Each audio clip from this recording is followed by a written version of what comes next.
I am speaking with author Lorna Nicholson, and I'm quite intrigued by the title of your book, The Girl Who Loved Poutine. Now, can you tell me a little bit about your inspiration for the book?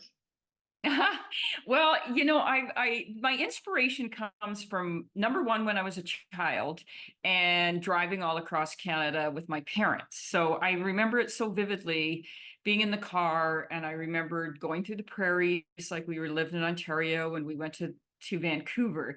So going through the prairies, I remember that moment of seeing the Rocky Mountains when you head into Banff. And then I also remember Vancouver. So that was one thing. And then the other one was going to the East Coast with my own children and driving, being on a road trip and driving and going through to Nova Scotia and being on the red sand in Prince Edward Island. So I just wanted to find a way of how I could put this all together.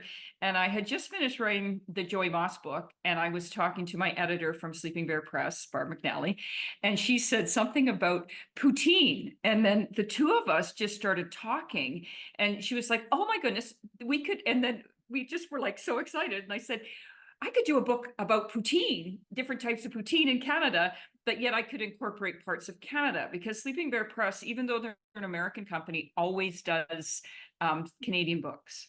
And they love to have a Canadian book on their lineup. So we just started discussing it, and then we both got really excited. And I said that would be a great book. So it is a book about Canada. It's a book about family, and it's a book about poutine. Different types of poutine in Canada. I guess, did you agree with your editor on who has the best poutine across the country?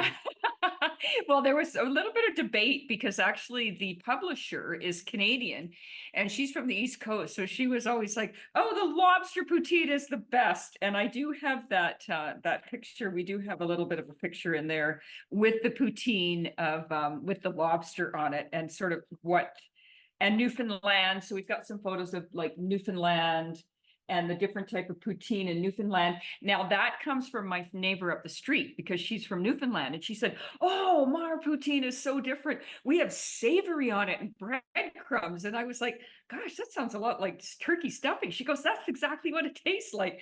So I was really intrigued with that. But I talked about the red sand in and the lobster bibs in the East Coast. So there's lots of different little glimmers of Canada in the story, and both Zoe, who is the main character, and her father have their birthday on July the 1st. So I incorporated a little bit of Canada in there as well. And I have to say that the illustrator, Rachel Kwikwi, did a fantastic job of the illustrations, just a fantastic job. I was very excited when I got the book and there was these really wonderful illustrations, and Zoe was so beautifully portrayed in the book.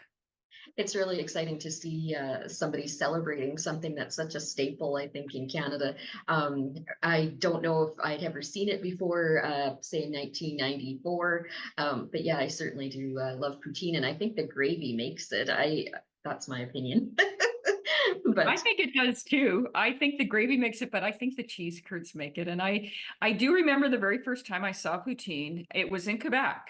So we did a little bit, because of course it is known. We did a little bit of back matter in here too. So fun facts about poutine. And then we also did a little recipe on how you can make it. But the very first time I saw it was in an arena in Trois Rivières. And I remember them lined up at the canteen, and I'm looking at the concession stand, and I'm looking over thinking, what is that? And it was poutine, and they have the cheese curds that squeak, squeak, squeak. So I remember also those cheese curds. So I put that in, and it's quite fun because we did a little bit of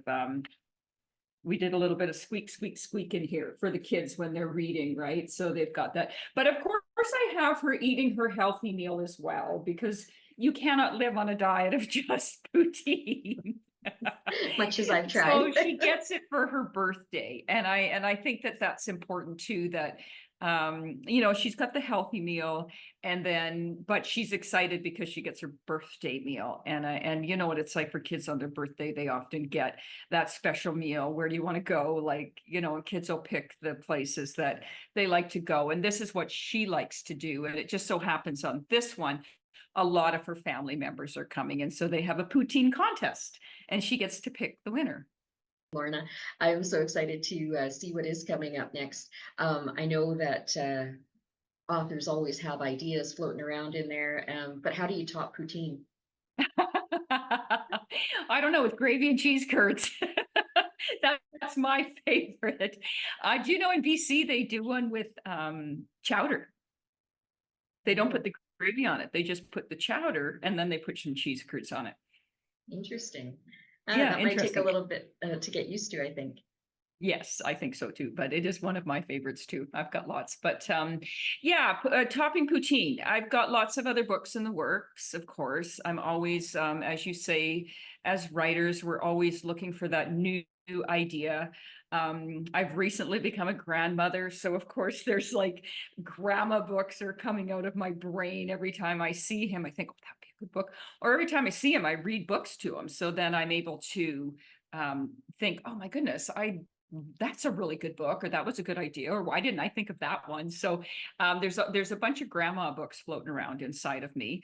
But I also have a novel coming out in the fall.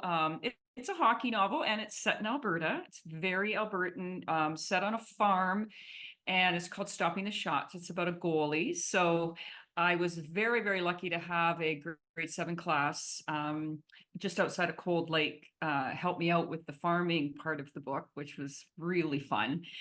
They read a draft copy and they gave me all kinds of tips on things that I'd done or not done. They were very honest, which I really appreciated. And I have a book on Sidney Crosby coming out in the fall as well.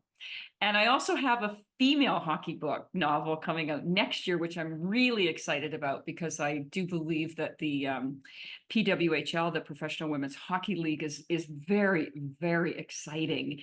And I'm thrilled to be able to put a female protagonist in a book and have a little mystery novel that's with hockey, with these girls playing hockey on a team. So that's really fun too.